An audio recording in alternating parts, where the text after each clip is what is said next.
خوش اومدید به این ویدیو. تو این ویدیو میخوام شما رو با دوره‌های مربوط به هک و امنیت آشنا کنم. میخوایم با هم بررسی کنیم برای اینکه حدوداً به اون هدفی که اسمش هکر شدن هست برسیم باید چه دوره‌هایی رو بگذرونیم. توجه داشته باشید این ویدیو صرفاً برای معرفی دوره‌های مربوط به هک و امنیت و کاملاً هم نظر شخصی خودمه. شاید یکی دیگه با یه روش دیگه به این هدف رسیده باشه و نظر اونم کاملا محترم. ما صرفا میخوایم دوره‌هایی که میتونن ما رو به این هدف برسونن رو معرفی کنیم. قبل از معرفی یادت نره حتما این ویدیو رو لایک کن، چنل رو سابسکرایب کن، اون زنگوله هم بزن که هر وقت ویدیو جدید گذاشتم با خبر بشی. لینک سرور دیسکوردمونم داخل دیسکریپشن گذاشتم، حتما جوین بده. مطالب باحال و میم‌های بالتر داخل چنلمون هست. بریم سراغ معرفی.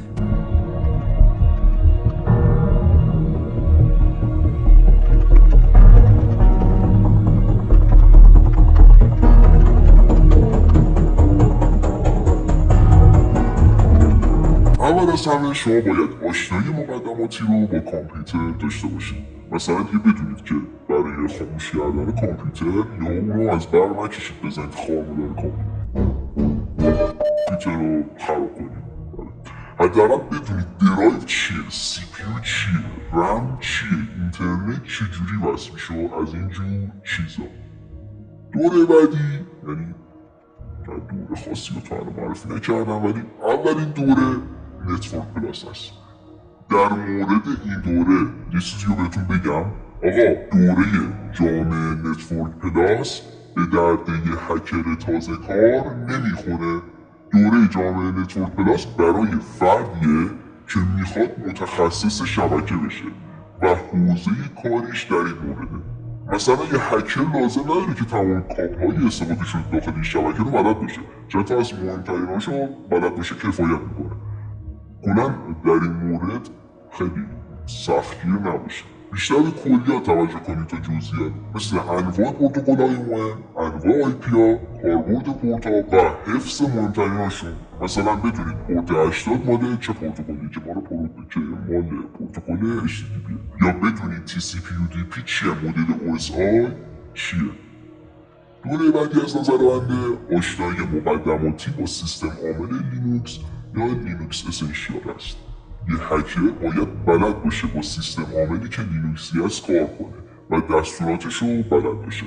بدونه که داخل ترمینال با چه دستوری مثلا وارد یه پوشه بشه یا یه پوشه رو حذف کنه. چجوری مثلا فایروال رو از طریق همین ترمینال غیر فعال کنه. همچنین باید با دستورات CMD ویندوز هم آشناییت داشته باشه. شاید بگید چرا تا وقتی که محیط گرافیکی هست ما باید با کامند لاین کار انجام بدیم. ببینید وقتی شما بخواید به یه سیستم نفوذ کنید محیط گرافیکی نمیتونید تو همون لحظه از طرف بگیرید. میتونید ولی برای شروع کار و نفوذ شما باید با این دستورات سیستم قربانی رو کنترل کنید، چون اصلا نفوذ به همین شکل است. یا ابزارهایی که در خصوص هک و امنیت در سیستم کاری لینوکس قرار داره بیشترشون کامند لاینیه و شما باید به این محیط عادت کنید. میرسیم به دوره CH که مخفف سرتیفاید ethical هکره. ارائه دهنده این دوره شرکت ایکانسیله که خوشبختانه آخرین سری که به سایتشون مراجعه کردم تحریم نبودیم و بدون VPN وارد سایتشون شدم. از ابتدایی که این دوره به وجود اومده تا الانی که من دارم این ویدیو رو رکورد میکنم 11 نسخه از خودش به جا گذاشته که آخرین نسخهش تعداد صفحات چندین برابر نسخه قبلی خودشه، یعنی نسخه 10. سرفصل‌های جدیدی هم مانند امنیت اینترنت اشیا یا همون IoT بهش اضافه شده. کلا دوره توپانی برای خودش و علاوه بر کتاب اصلیش که حدود 3200 صفحه است کتاب لب هم داره که کلا دوره دوره تئوری محوری است. اونو گذاشتن که کار عملی هم داشته باشه و همش یه چیز تئوری رو مثل آموزش پرورش نکنه تو مغزمون. این دوره خیلی سعی داره از هر موضوعی کلیتش رو بهتون برسونه، یعنی از هر موضوعی مثلا اندروید هکینگ یا هک شبکه، اینترنت اشیا کریپتوگرافی اومده مقدمه‌شو گفته، کلیاتشو گفته که اگه به هر کدوم علاقه داشتید برید به صورت تخصصی این دوره رو ادامه بدید. به طور کلی تیکه از همه موضوع رو گفته، مخصوصا آخرین نسخه‌اش که 11 است خیلی کامله. شما یه وقت نرید از نسخه 1 شروع کنید تا 11 آخرین نسخه جدیدترین آپدیتشه، مثل سرفصلی کتاب نیست که از 1 شروع کنید برید تا 11. علاوه بر همه اینا این دوره از شما یه هکر اخلاقی یا همون اتیکال هکر میسازه و نحوه گزارشگیری از یه تست نفوذ و نحوه قرارداد بستن با یه سازمان جهت تست نفوذ رو آموزش میده. تعداد مژول‌ها یا همون سرفصل‌های آخرین نسخه این دوره 20 است. قیمت اصلی این دوره داخل سایت شرکت ارائه دهنده‌اش چیزی حدود $1999 ناقابل، که اگه بخواید به صورت قانونی داخل این دوره شرکت کنید با این قیمت دلار علاوه بر پول باید شرفتون هم بدید. تازه این دوره مدرک هم داره که برای دریافتش باید یه آزمون 4 ساعته با 125 سوال بدید و نمره قبولیتون هم بستگی به سطح سوالات داره. خلاصه خودش کنکوریه. این دوره یکی از مهمترین دوره ها برای شروع هک و امنیته. حالا میرسیم به دوره PWK که یه دوره جذاب عملیه. خودم به شخص خیلی با این دوره حال کردم. تقریبا تمام موضوعهای مقدماتی مربوط به هک و امنیت رو به صورت عملی شرح میده. هر چقدر دوره سیش تئوری کلا دوره جذب کننده است و واقعا آدم رو تحریک میکنه. همون لحظه تک تک آموزش ها رو خودش آدم میخواد انجام بده. خیلی خوبه. PWK هم مخفف پنتریشن تست ویز کاد لینوکسه که محصول شرکت محترم اوفنسیو سکیوریتیه. این شرکت هم لطف کرده مردم عزیز ایران رو تا ناموس تحریم کرده، نه اینکه ما الان منتظریم بازیکن پول بدیم دورش رو بخریم.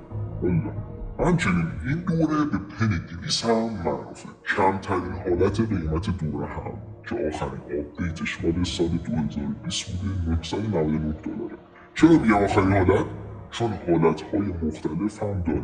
مثلا آزمایشگاه مخصوص تست نفوذ داره که به بستگی به مبلغی که پرداخت میکنید بهتون مثلا 30 روز یا 90 روز دسترسی به آزمایشگاه تست نفوذ میده. حالتهای انعطاف پذیری هم داره که باید به سایتشون مراجعه کنید. کتابش حدود 853 صفحه است، حدود 25 تا سرفصل داره. محوریت دوره عملی بودنشه که خودش تو یادگیری مزیت بزرگی حساب میشه.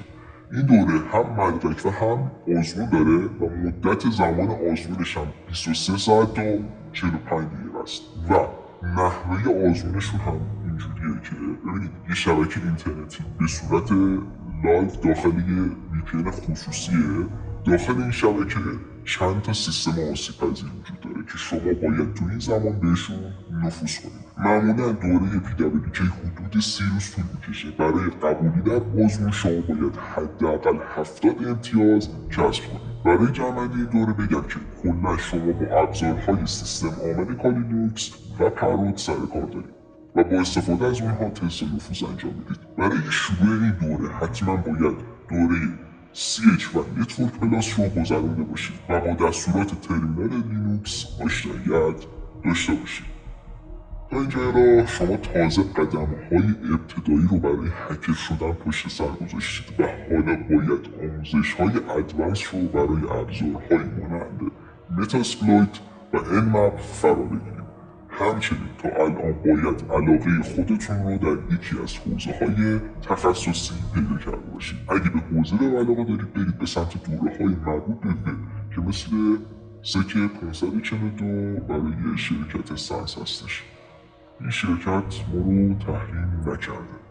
همچنین دوره سک 642 که دوره پیشرفته تست نفوذ وب اپلیکیشن است. قبل از اینکه بقیه توضیحات رو بدم باید بگم که شما باید یک زبان برنامه‌نویسی مثل پایتون رو در حوزه هک و امنیت یاد بگیرید.